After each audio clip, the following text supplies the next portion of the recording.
তিতুমিরের কথা আপনারা সবাই জানেন। তিতুমির রাহিমাহুল্লাহ বাংলায় এসে এই দাওয়াতটা শুরু করছিলেন। বাংলার তখন মুসলমানদের অবস্থা কি?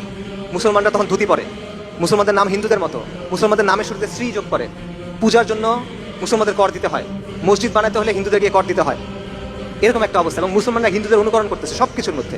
এই অবস্থায় তিতুমির রাহিমাহুল্লাহ এসে কোরআন সুন্নাহ দাওয়াত দিলেন, কুফর শিরক বিদআ ফাহিশার বিরুদ্ধে দাওয়াত দিলেন। এবং তিনি মুসলিমদের বললেন যে তোমাদের নাম এরকম হইতে হবে, তোমরা ধুতি বন্ধ করে এই পড়ো, লুঙ্গি পড়ো। এই বিষয়গুলো তারা তখন করলেন এবং তার চারপাশে বিরাট একটা জামাত তৈরি হয়ে গেল। এবং যখন জামাত তৈরি হয়ে গেল তখন এই হিন্দু জমিদাররা তার বিরোধিতা করলো, তাদের বিরুদ্ধে অ্যাটাক করা শুরু করলো। এবং তখন নারিকেল বাড়িয়াতে একটা বিরাট মসজিদ ছিল, সেইখানে তারা একটা কেল্লা তৈরি করলো, যেটার নাম হলো বাসের কেল্লা।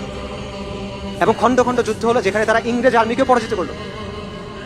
1830 নভেম্বর থেকে 1831 নভেম্বর পর্যন্ত 24 পরগনা এবং নদিয়ার বিশাল এলাকা তিতুমির রাহিমাহুল্লাহ যে জামাত দখল করে রাখছিল। এবং তিনি সেখানে ইসলামী শাসন কায়েম করছিলেন। তিনি নিজেকে বাদশা ঘোষণা করছিলেন ওইখানে।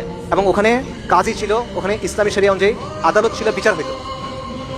পরবর্তীতে 1831 সালে 19 নভেম্বর বাসের কেল্লায় ইংরেজদের বিশাল বাহিনী আসলো। ফজরের পর আক্রমণ হলো। তিতুমির রাহিমাহুল্লাহ তার সন্তান সহ, তার জামাত সহ শহীদ হয়ে গেলেন। তার বাহিনীর সেনাপতি ছিল গোলাম মাসুম, তার ভাগ্নে।